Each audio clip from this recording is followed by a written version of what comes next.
Aku sing wis urip kepenak wae pengen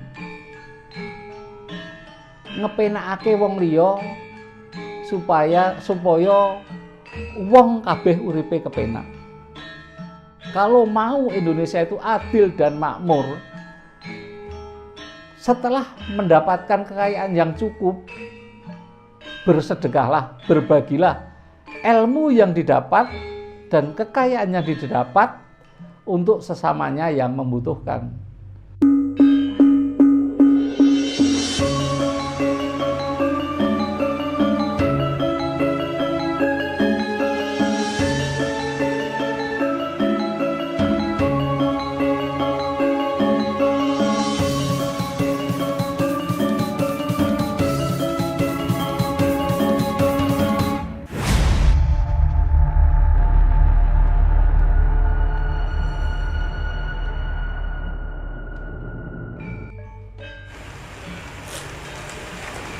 Salam rahayu Romo Sabdo. Rahayu. Apakah ada dawuh kok Romo berkunjung ke makam Sunan Pandhanaran? Ya, di bulan Suro kemarin memang saya mendapatkan dawuh gambaran tentang Sunan Pandhanaran, sehingga saya berkunjung ke Tembayat di tempat makam makom Sunan Pandhanaran. Apa yang disampaikan Sunan Pandhanaran kepada Romo? Ya, sebelum saya cerita apa yang disampaikan Sunan Pandhanaran, saya cerita sedikit tentang Sunan Pandhanaran. Sunan Pandhanaran yang di Tembayat adalah sebelumnya Sunan Pandhanaran kedua, Bupati Semarang, anaknya Bupati Semarang Sunan Pandhanaran pertama.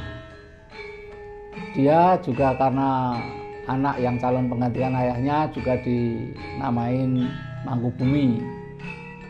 Tetapi karena pengajaran yang baik, dia juga dinamakan Wahyu Hidayat.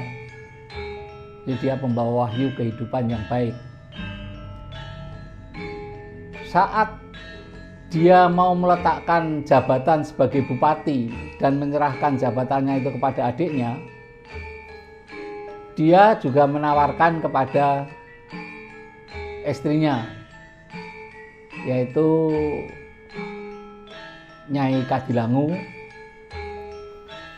apakah dia akan mengikuti jejaknya meninggalkan kenikmatan dunia untuk hidup sejati, mencari kehidupan yang sejati. Ternyata istrinya sangat setia, dia mengikuti perjalanan Sunan Pandhanaran kedua. Berjalanlah beliau dengan kereta dari Semarang ke selatan. Tiba-tiba sampai Solotigo bertemu 3 orang penjahat. Makanya namanya Solotigo itu bisa disampaikan sing olo tigo. Di penjahat itu 3, itu penjahat yang olo. Penjahat 3 itu yang satu setelah mau merebut semua hartanya Sunan Pandhanaran dan istrinya, Sunan Pandhanaran memberikan, nih tak kasih kamu tongkat untuk hidup bertiga seumur kamu, 1 turunan 2 turunan nggak habis. Ini isinya berlian, permata dan sebagainya. Tetapi yang satu sih diam, tetapi ada 2 yang lain itu ngomong saja. Yang satu ngomong seperti teriak-teriak seperti kambing yang mengembek ke sana kemari, sehingga Sunan Kalijogo bilang, suaramu loh memekakkan telinga, bikin tidak enak kayak suara kambing. Akhirnya yang satu itu berubah menjadi berwajah domba, badan manusia. Yang satu juga seperti itu, tapi suaranya itu mendesis-desis seperti ular. Sehingga Sunan Pandhanaran II juga bilang, kamu loh suaramu nggak kenai koyo ulo. Akhirnya yang satu itu berubah mukanya, wajahnya menjadi ular, badannya manusia. Nah, tapi domba dan ular itu namanya kewel waktu itu. Kamu koyok kewel gitu, seperti ular. Itulah kewel, itulah jadi berwajah ular itu. Akhirnya beliau berdua bertiga mengikuti Sunan Pandanaran melakukan pertapaan itu. Saat ini petilasan makam kewel ada di daerah selatan Tembayat sana di kampung, dan makam domba itu ada di pegunungan utaranya samping Jabal Kat. Jadi sekarang petilasannya mereka pengikutnya itu masih ada. Yang satu akhirnya tidak mengikuti, membawa tongkatnya lari. Nah, itulah gambaran bagaimana Sunan Pandanaran berjalan. Walaupun perjalanan dia setelah Solotigo juga sampai ke Imogiri dan sebagainya, akhirnya berhenti di Tembayat. Sebenarnya di Tembayat Sunan Pandanaran diikuti oleh beberapa utusan yang banyak, sehingga setelah dia di situ bertapa di puncak Jabal Kat, dan di situ didatangi Sunan Kalijogo, diajari tentang pengetahuan oleh Sunan Kalijogo. Setelah dianggap mumpuni oleh Sunan Kalijogo, dikasih gelar Susuhunan Tembayat.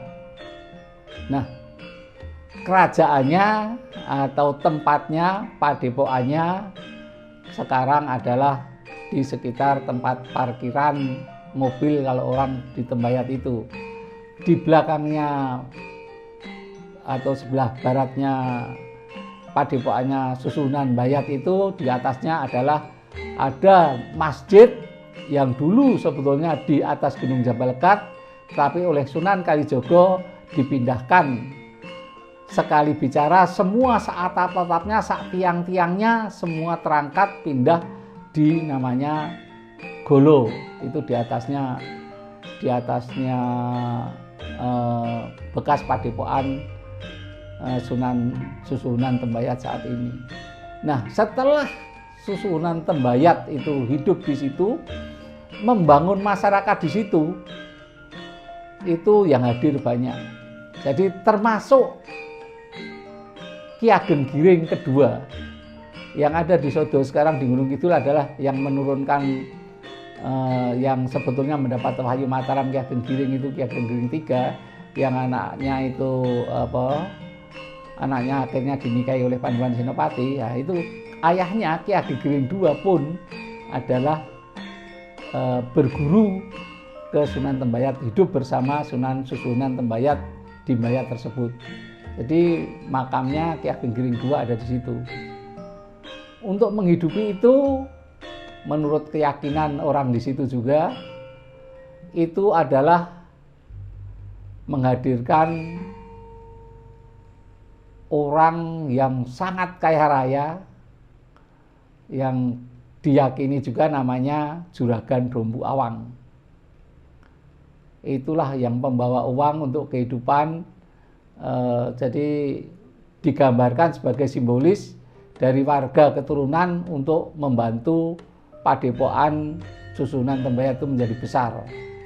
Dan yang ke situ tidak hanya masyarakat kecil, Sultan Cirebon pun ada yang berguru di situ, dan akhirnya juga dimakamkan di bawahnya Sunan Pandanaran.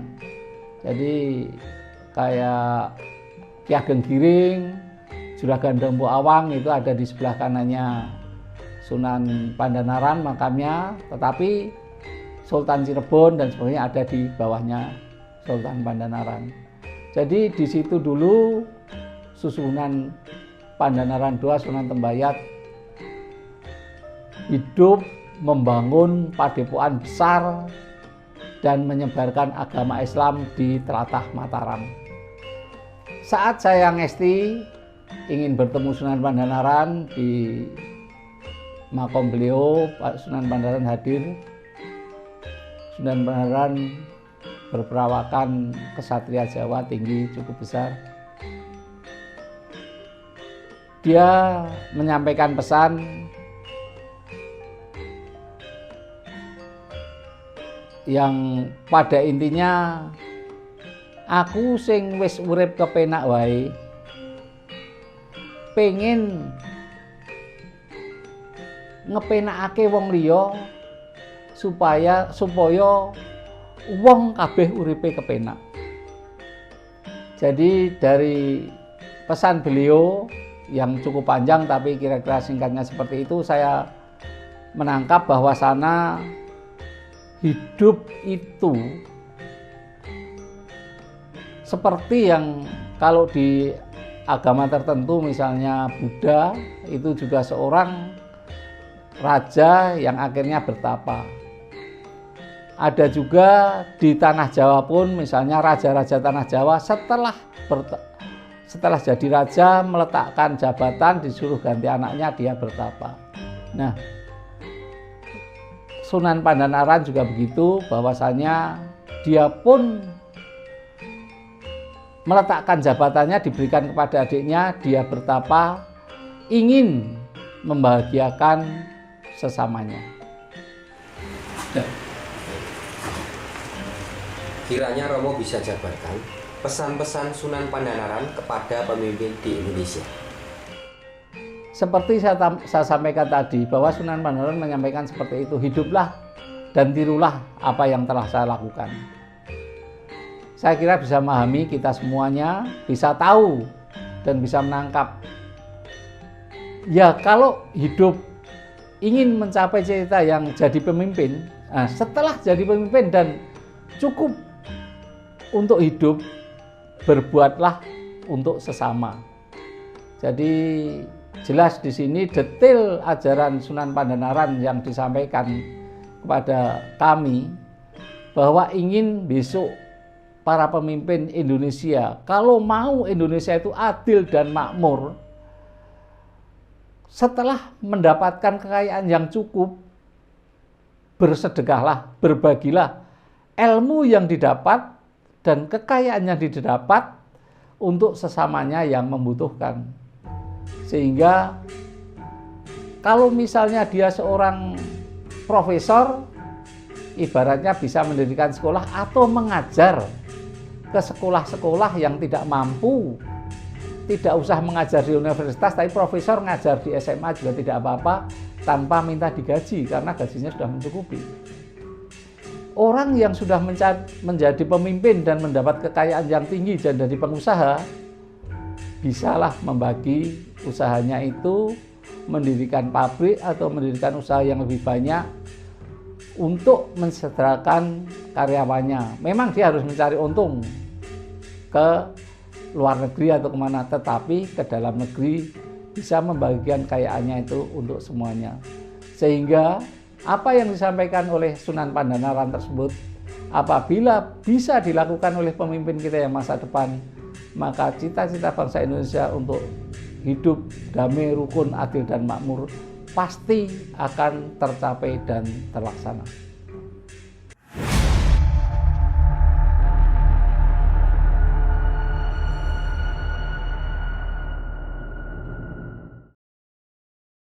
Terima kasih Anda berkenan subscribe untuk membantu mengembangkan channel ini.